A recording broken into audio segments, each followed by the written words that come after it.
Hey, Emily, welcome to the Sacred Remembering podcast. Thank you, Sarah. I'm so happy to be here.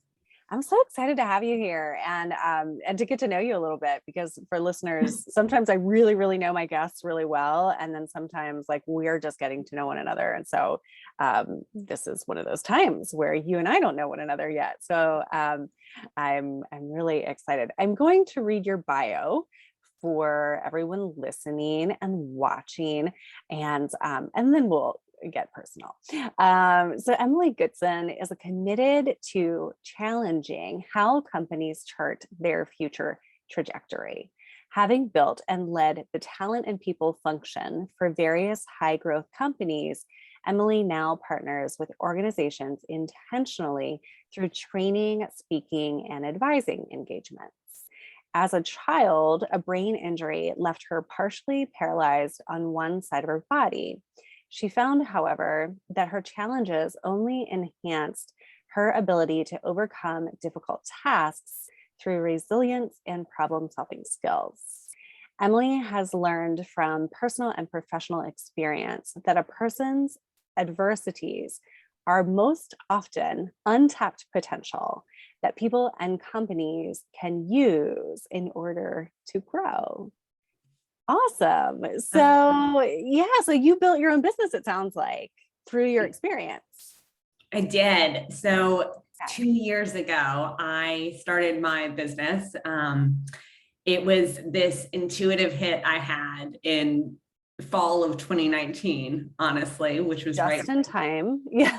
Just in time. I did not consciously know what was coming, but I had built a career, lived in Washington, D.C. for about a decade, building startups, and visited California once, really felt this calling to move out here. And at the same time was getting all of these sort of hits from the universe that it was time for me to start my own thing.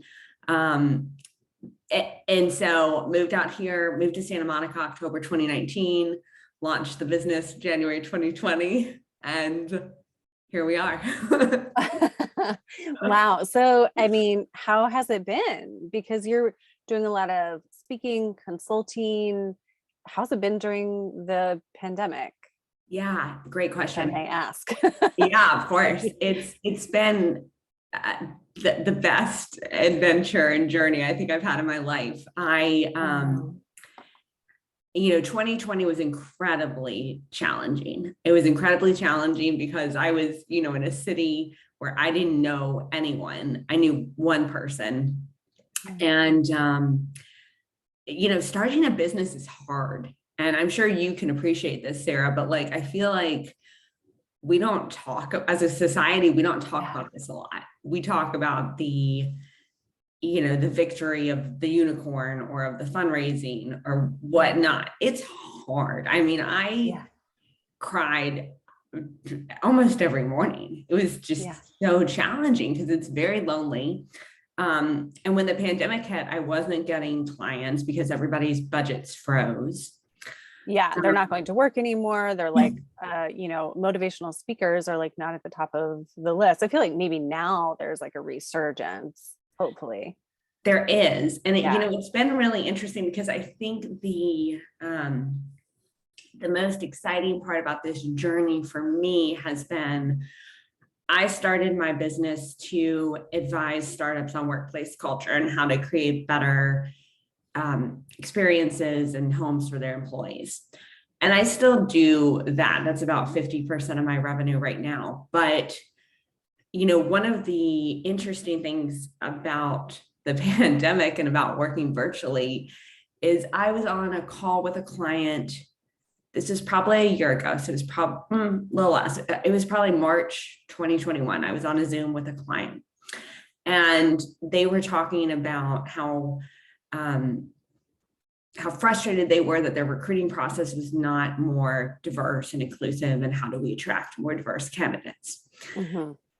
And it was an interesting moment for me because in listening to them, they were over-indexing on one aspect of diversity, which is the superficial, what you can see on a Zoom, because at that point they were just interviewing candidates over Zoom. And so they were talking about gender, race, things that you could see. And it was an interesting moment for me because when you look at me on a Zoom, you can't tell that I have a disability. Like don't, when I stand up and walk is when you can see that I have a limp, or, if I raise my left arm, you can see, it's curled up, my hand is. They had no idea. And it was this interesting moment for me of, there are millions of people like this in the world, right? Who have invisible disabilities, who have, things that people don't know about. And so sort of at that moment is where I really started to pivot my business, and maybe not a full pivot, but adding in this kind of motivational component to it. That was such a gift to me, that moment of, okay, yes, I need to talk about building inclusive workplaces, but this is the world showing me that I need to represent more of my authentic self to it.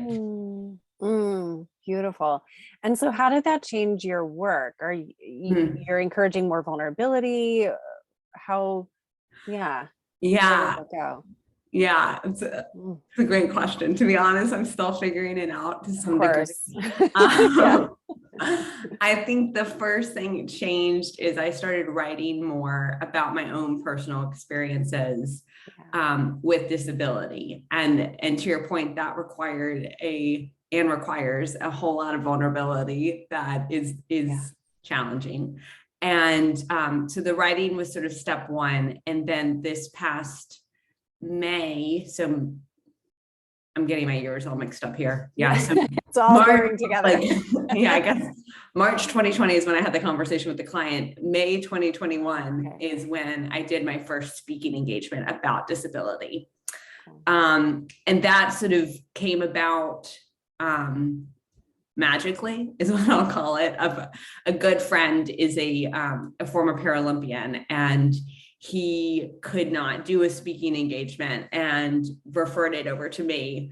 And at first I was like, I can't do this, but I did it. And it was this very liberating moment of, to do this speaking engagement where I talked to people about what I had learned from my physical challenges. And, it was so humbling afterwards to watch people come up and say, oh, I've had this happen, or I presented, sort of the concept of resilience. And so it wasn't just about physical abilities, but it was just so humbling to watch people react to that.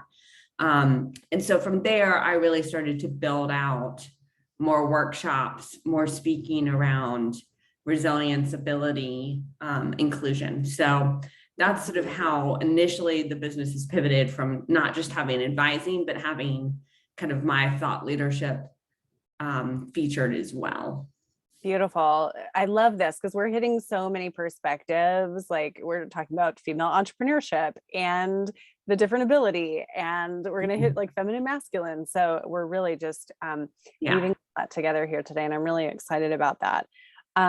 So one question that I had for you is about the word disability. And this is just really a personal question. I have a master's in special education, and so worked with a lot of kiddos of varying abilities. And I started to say different abilities like a couple years ago. But I hear you saying disability, and I'm wondering just about that, like about the word and how you relate to the word. Such a good question. I have a very complicated relationship with the word because I'm sorry if it's like, it's probably the most giant question ever. No, it's a great question. No, it's a great question. I was on this podcast a couple months ago, and somebody was talking about the word handicapped, and I haven't done enough research into this, but like the etymology of that is actually, I think, someone who's begging on the street for scraps or money. And so I find it interesting to think about words because, we don't always know the kind of history that they carry with them. Yeah.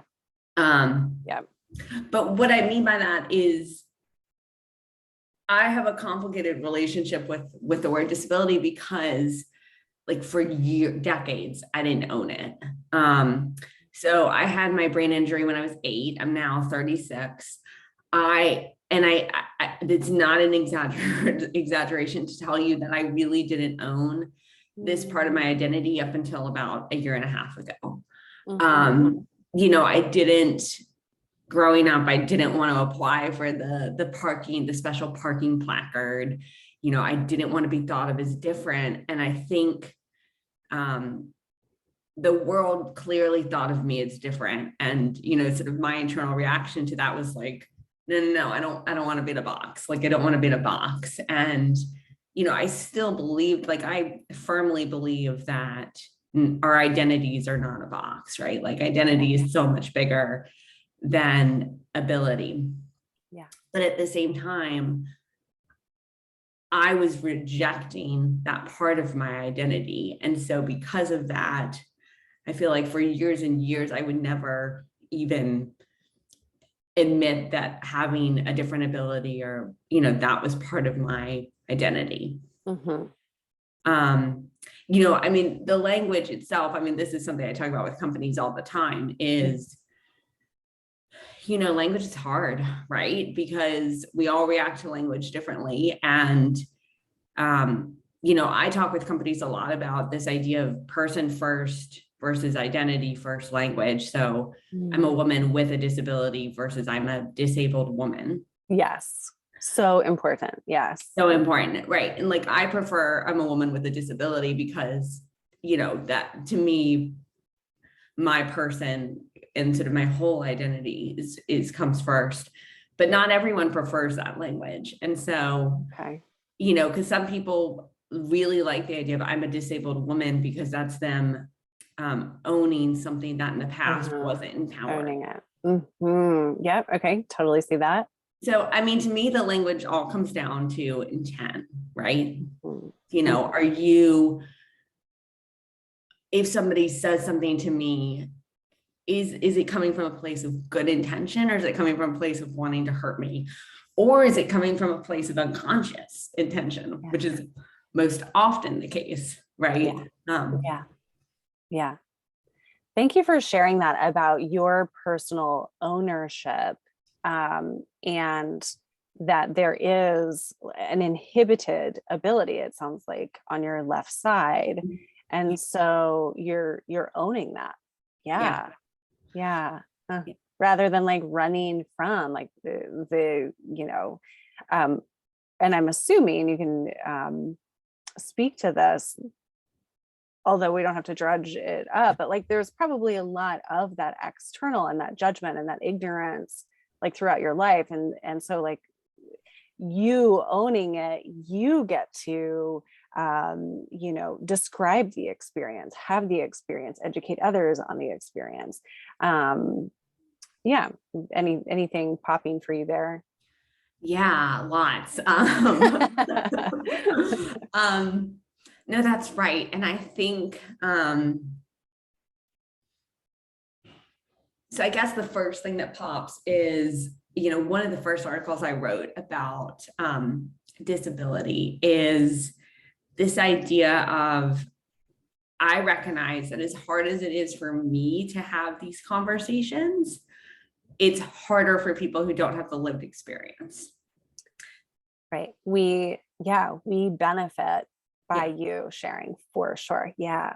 Exactly. And, and I think, and for years, kind of to your point, like, I remember growing up as a little girl, and it was very difficult, right? People stare at you, people ask what happened to you, people, my mother, from a very good place, but also it had a hurtful impact, would say, oh, you can't wear that shoe, or you shouldn't travel because like, what if you get stuck on top of a pyramid in South America? Like, but all those things like compile, right? And so as a child, my reaction was like, oh my God, we're going to shut this down, right? We're shutting down owning that part of your identity, and we're shutting down the emotion because it's like, it's too much to handle. And so, I think I shut that down for a long time. And then the past,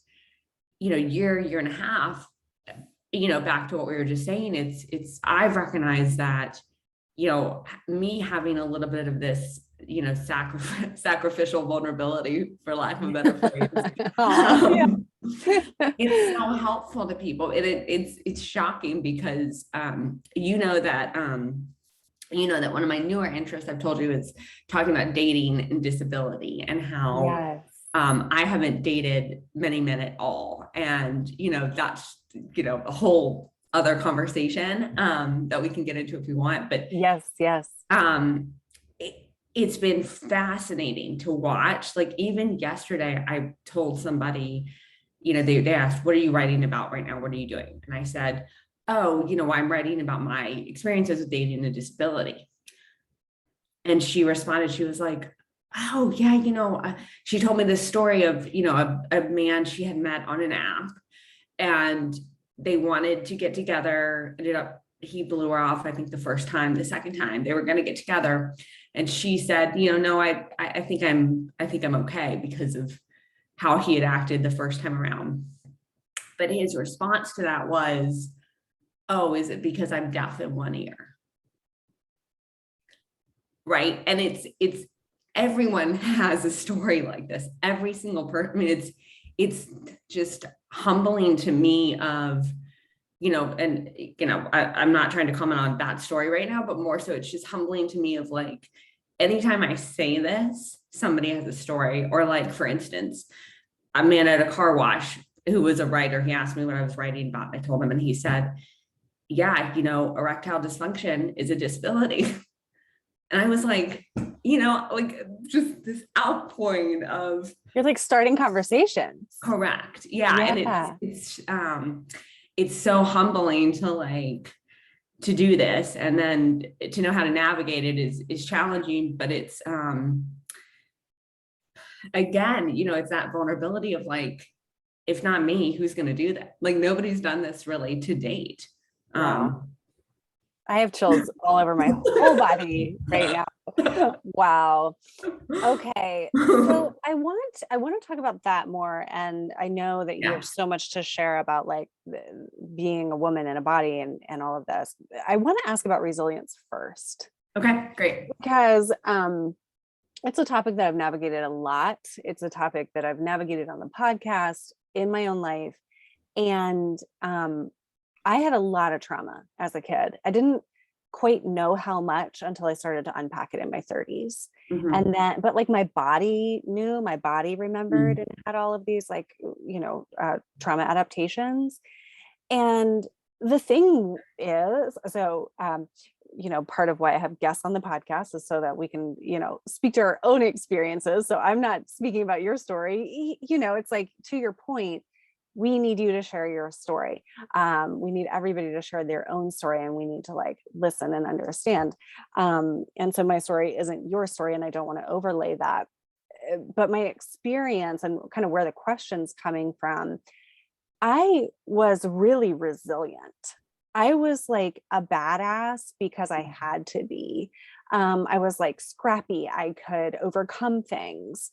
And then it got to a point, really a couple years ago, kind of like 2018, really 2019, where I was like, fuck resilience. Like, I'm sick of having to be resilient. Yeah. And so I just want to jam with you on resiliency, because it's so important. And at the same time, it's like, oh my God, I have to be resilient again. Yeah, that resonates a lot. Are you familiar with London Angel Winners and Justin Patrick Pierce? Yes. Okay. Yes.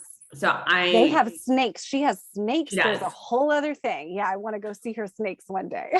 She does. She actually, I think, has since passed them to somebody else. Is what she told me. Okay. She's a little girl, so that's a little like giant serpent therapy.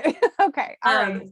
Yeah. But in London, so London's one of my teachers, and she's, I think, just phenomenal. For people listening, like, go follow them if you haven't already. But London, so I did a lot of work with London the past year to unpack myself. Great. And discovered the same things that you're describing, Sarah, right? And the way I talk about it is, you know, London and Justin use this sort of energy description of alpha and omega, right? Alpha is more of this traditionally masculine, but we all have alpha within us, and we all have omega within us. And omega is traditionally, you know, more feminine, go with the, you know, flowing emotions. Alpha is more structured, more conscious driven, more freedom driven, etc. So anyway, that framework, you know, people can identify with that framework or not. It's totally fine. But for me, identifying with that framework helps me to like understand what I've done historically from a resilience perspective. And, you know, what I have found within myself is I literally alphaed up my entire life, is what I say, right? And I had to. I mean, I think, you know, I had this brain injury when I was 8. I got out of surgery, was in a wheelchair, couldn't talk, couldn't walk, couldn't use my left side at all. And at that point, right, I mean, what are you going to do? You either give up or you make it work. And I made it work, and you know, have made it work the best that I could. And you know, we can get into more stuff around that and the body and how the body is amazing and adapts. But the flip of that is I worked so hard to make it work. I mean, I created this like force field of resilience, right? It's like nothing's penetrating that. And no, I agree. That's one of the things that I really discovered through my work with London. It's kind of like you were saying, like I find myself now, and I think it's also the business. Like I think starting the business showed me this too, of like, I would have these days where it's like, I am so sick of being in charge. Like, can somebody just come and help me do something, right? Like, I'm just, I don't know if I can cuss on this podcast. Oh, for sure. Okay. It's like, right. There are days where I'm like, fuck resilience. Like, fuck it. Like, I want somebody to like help me. Like, I'm so sick of being alpha, and I'm so sick. I had this, you know, it's funny. There's this piece I wrote, I think it's called The Inequity of a Can Opener. And I talk about like products and disabilities. And in it, like I talked about how I sometimes feel like I have asking for help fatigue, right? Like, it's like, I'm just so sick of having to like ask for help and like be resilient and like push myself through another situation. It's like, it gets exhausting. I mean, it really does. And I think it, you know, it boils down to how, or at least for me, it boils down to how do I balance these energies, right? Like, how do I, like for me, I have gotten better about asking for help because for a long time I didn't ask for help, right? So is it, yes, I'm having to power myself through the business right now, but I'm asking for help in this other area, or I'm receiving a gift from this person, you know, like how are, it's all, for me, it's all about being aware of those energies, but like, I mean, there's sort of that dark side to resilience that I think people don't talk about, because it can be exhausting. I think particularly for me, it has been. Thanks for talking about that. And I know, like, there are so many different ways to talk about resilience, and it really is so important. I mean, when I was working in schools and I was doing all of the like trauma trainings, and I discovered, you know, the word resilience inside of the trauma trainings, I was like, yes. I mean, this is like you're saying, as a child, like when these adverse experiences happen to us, our ability to get back up and keep going, like, absolutely, we have to have that. And then so you're saying alpha and omega, you know, the masculine and feminine is the language that I most often use here on this podcast and throughout my work. I really like the alpha and omega as well. And I don't know how they talk about like the different shades of that energy, right? Because like the masculine, the action, the getting up, the doing what needs to be done. I mean, there's something so beautiful about that. And then in the absence of the feminine, or in the absence of like gentleness or emotion, it can be too much, or rigid, or like you were saying, a hard time letting people in, hard time asking for help. Yeah, I totally relate to that. Yeah. And it's the balance, either with two people in a partnership, or it's the balance internally. Because for me, I was so, hardcore on that masculine side. It was too much, Yeah. So let's talk more about that discovery, like in your body as a woman and a feminine essence being, like, as you're discovering this, what was that like? Yeah. I mean, I'm just in love with my body. I mean, my body is just like my best friend. And I write a ton about my body, and I have pages upon pages of notes of things in my body, because it's been so interesting, particularly in the past 2 years. So, brain injury when I was 8, I went to therapy for a couple of years. Then my parents didn't want to kind of push me into therapy. And so I didn't really do anything as a teenager. And, in college, I talked to some people about some different things that would help me, tried a few things to help. The main, just to kind of give people context, and I'm not a doctor, so I don't know like exactly how this happens, but after my brain injury, the condition that developed on my left side is something called spasticity. I don't know if you've heard of that. No. But it's basically like extreme tightness in muscles. And so like how my hand, like how these fingers are curled inward, it's because the muscles are like so tight, they don't want to release. And so I've got that going on in my wrist and in my left ankle. And so in college, talked to a few people about things that would solve that. And then sort of, like, I hate to say it because it's awful, like ignored my body, all throughout my 20s. And I don't think it was ignoring it from a place of hate, but it was more just, this is how it is. Like, you're fine. You've built this great career. You went to a great college, you got a master's degree, you've moved yourself here, there, everywhere. It's great. But then when I moved to California in 2019, and then in 2020, I found out about osteopathy, which, I don't know. Are you familiar with that, Sarah? I'm not. Okay. No. Fascinating. You'll be into this. Fascinating. Yeah. So osteopathy is like this second branch of medicine from a traditional MD, that branch of medicine is called allopathy. I think is how you say it. Okay. Yes. Well, okay. Yeah. An osteopath. Yep. And osteopathy is like a DO. Yeah. Doctor of osteopathy or osteopathy. I'm not really sure which is correct. Okay. But it doesn't matter. But it's this type of work that, like, it's very hands-on energy work that works with the nervous system, which I know we're both fans of. Oh, yeah. So, when I started this work, we did a ton of work on my vagus nerve and like calming down my fight or flight.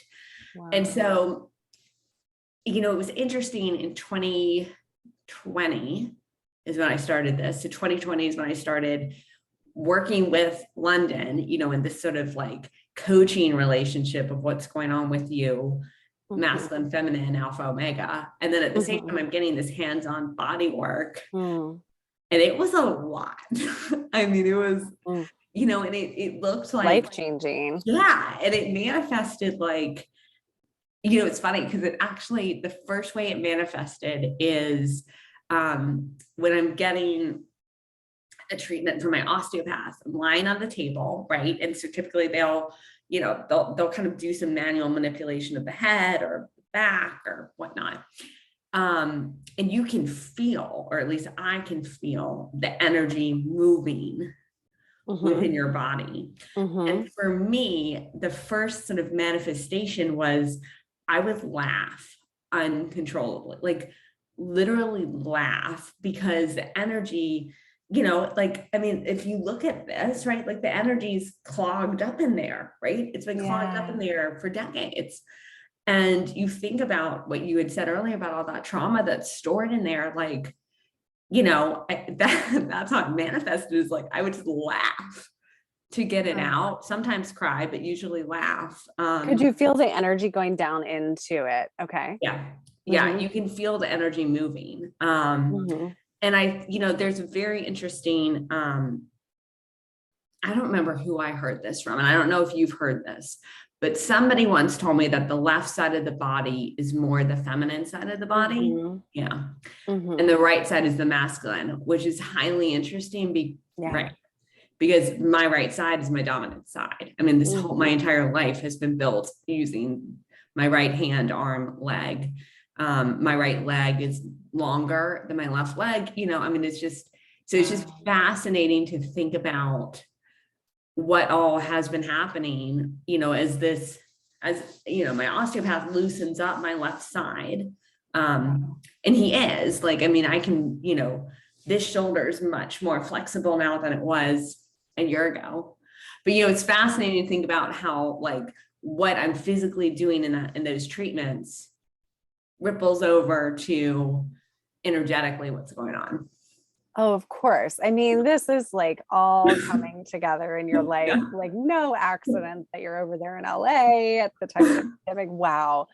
And so when you said osteopathy, I think is how you pronounced it. I went to an osteopath when I was having this like adrenal fatigue, like in my early 30s, trying to figure out what was going on with me. And like, they didn't even know about adrenal fatigue. So I'm like, they're not all created equal or something. No, no, they're not. Energy work. Yeah. My gal did not know about the energy work. So I don't know if it's like in their, job description kind of thing. So that's a curiosity that I have. That's what I'm.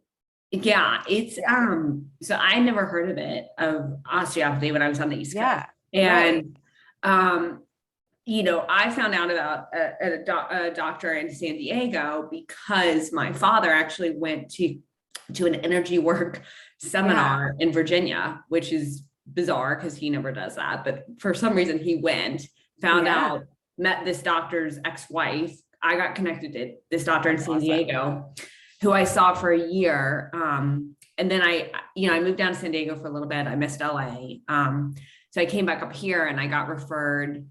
The guy I see up here is like the most incredible osteopath I've ever met.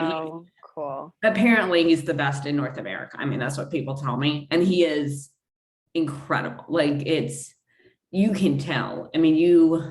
I'm so happy for you. That's awesome. Here, I'll give you a tangible example. One of my goals right now is to show, not tell, with stories. Whenever I speak to companies, I feel like my teacher comes out and I'm telling, instructing. But I'll give you a story as to how I knew osteopathy was working.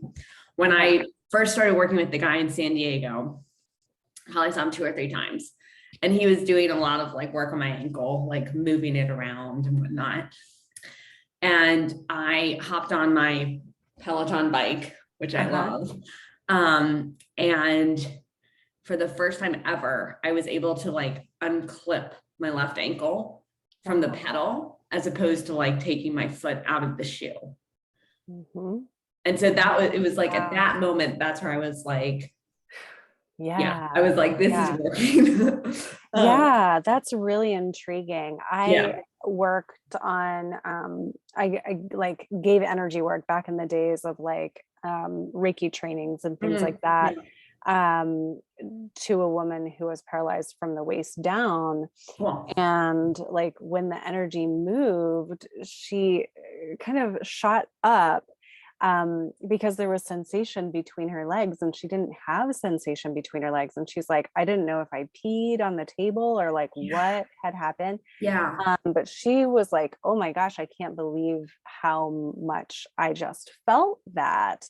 Yeah. So I wonder about like energy work and, paralysis. I don't I know. would, I would love, I mean, my goal is to write more about it. And like my goal at some point is to host podcasts similar to what you do and interview people about this, because I think there's a huge unexplored area here. Untapped. Yes. The other thing that has helped me a lot with sensation, you're a fan of this too, is Kundalini yoga. And that's, I mean, it's wild. Like I'll be in Kundalini yoga. We do a practice where like, you kind of tune in, and then at the end of it, sometimes we hold our breath, right? You kind of squeeze your body internally.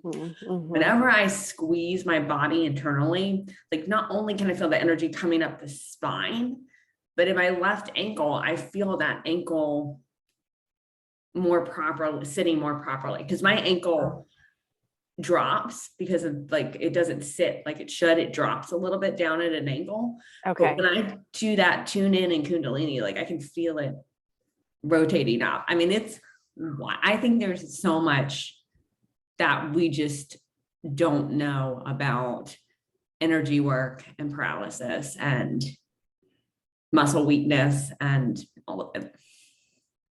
You're on the leading edge over I am. I know. Thank you. Thank you, Sarah.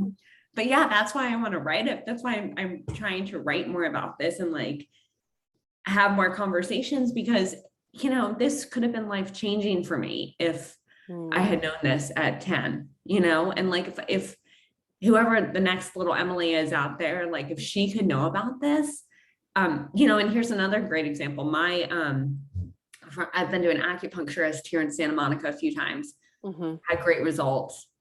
She said pretty much the same thing to me. She said, if she had seen me right after my brain injury, she would have me back to 90%. Wow. And again, like, I mean, I had my brain injury in 93, like very different world than we live in today. Right. But like, I feel this call to educate people about this, because no one knows, like.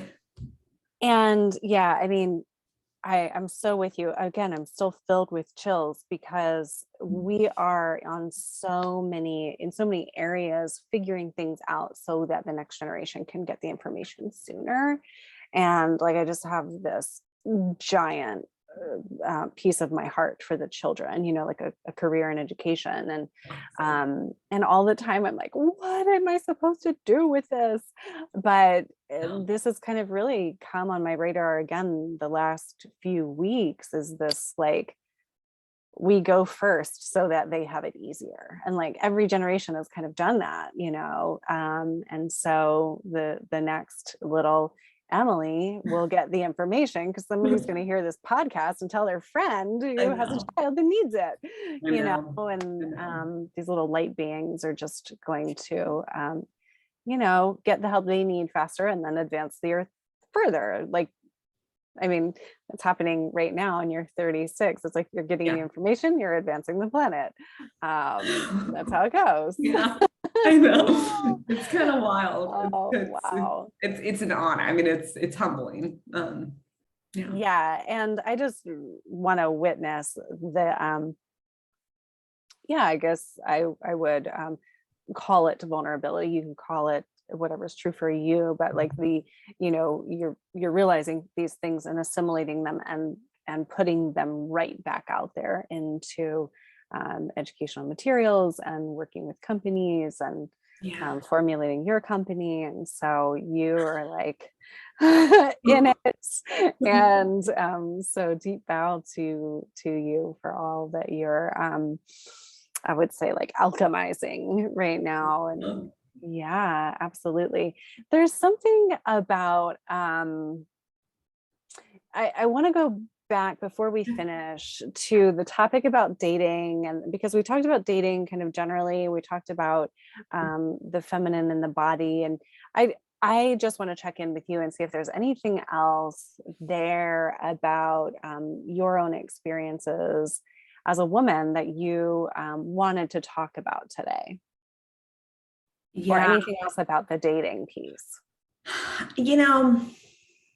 There's so much here, and I think what I would just say, what I'll touch on is, I always struggled as a little girl with representation, right? I remember, watching the Oscars and thinking, oh, like, when is somebody who walks like me gonna win an Oscar? Or like, can I be on stage? Like, I love theater. So, I remember thinking like, oh, I'll be on stage, Yeah. And you never, or at least when I was growing up in the 90s, like, you didn't see performers in wheelchairs or, any kind of varying abilities. We just didn't see it. And, now I think we're getting better. There are, lots of performers with different abilities on, stage and in movies, but we don't see a lot of that from a romantic perspective. I think Netflix is starting to have some shows about people, I think believe with autism, dating other people with autism. Love on the Spectrum, I think. I haven't seen it, but I sort of had this moment where, going back to the vulnerability piece, where you always hear, or I always hear people say, we have to be the leader that we need, right? So this is one of the lessons that I've talked to CEOs about, is like, whether it's COVID or whether my aunt, who's my mentor, is actually the person who said this to me, because she was in Africa during one of the terrorist attacks a while ago. And she said, I realized I needed to be the leader that I was looking for. Like, there was no one else coming. I needed to take care of my people and be that leader to them that, that I wanted. And, I've almost taken that stance now with representation, right? And there's nobody out. Like, clearly there are other women with physical disabilities, but it's like, I need to be that sex symbol for I need to be it, right? Like, it's me, like, right? And so it's like, that's, I think the learning is like, I need to like stop looking for this like representation, not stop looking, but the representation of a woman with a physical disability in the media talking about dating or dating people, or what, partnering, whatever it is, like, that's me. Like, I don't know if that makes sense, but it's like, I realized I need to just be the sex symbol. Like, it's me, however that looks. That is so inspiring. It makes such sense. I love it. You're in LA. I don't know. Where's Netflix? They need you. You have your own like series. Like, I know. I mean, seriously. Wow. Yeah. Something's gonna happen. So I've written, last year I wrote a short film about my experiences with dating. And okay. I actually did audition last year for, there's a great, if people are listening and they do have different abilities, there's an amazing social account called Respectability that I follow, and they post casting calls pretty regularly. And so I applied to one last year and I did audition. I didn't get the role, but like, something's alchemizing here. Wow, I feel it. I do. I feel it. Thank you. Wow. Yeah. And you went and like positioned yourself there to, have access to so many things. I mean, like London and the doctor, and, thank goodness for the resources in that space. Amazing. We've covered a lot of ground. We really have. I'm so glad to meet you officially, and I can't wait to see what's going to happen next. So, like, I know, me either. Follow up next year's like follow up. I know. You know, it's funny. I was talking to my leadership coach yesterday, who Mary Margaret Kelly, who's incredible, and she said, I taught her maybe every 3 weeks, and she said, out of all my clients, you change quicker than anyone I know. She was like, every single time I talk to you, it's like you're a different person because of everything that's happened. Yeah, that's a lot. I mean, and this is this time of great awakening on the planet, and people are like figuring things out. And I love how the universe was like, I'm going to position you across the country in this place with these different resources and a lot of film connections. And that's so cool. Well, Emily, thank you so much for being here. Why don't you share with us where people can find you, and if they want to get in touch with you? Yeah, no, absolutely. Thanks, Sarah. So my social handle is EC Goodson. So my middle name's Carter. So EC Goodson is like my Instagram, my Medium page. My Medium page is where a lot of my writing is about disability. Okay. And then my sort of company is Culture Smart. And Culture Smart is sort of the branch of my brand that does the workplace advising. So that's where I work with startups, typically early stage, to help them scale workplace culture. And so that's workculturesmart.com. But please reach out, and, as particularly anyone in the, who's struggling with a disability, please reach out, because I would love to connect you with like any of the resources I have. I see a new doctor almost every week just to continue to learn what's out there. So if anyone needs resources, please shoot me an email or a message. And I want to see if I can help. Amazing. Thank you so much. Thank you for being here. Thanks for being you. Thank you for having me. Yeah.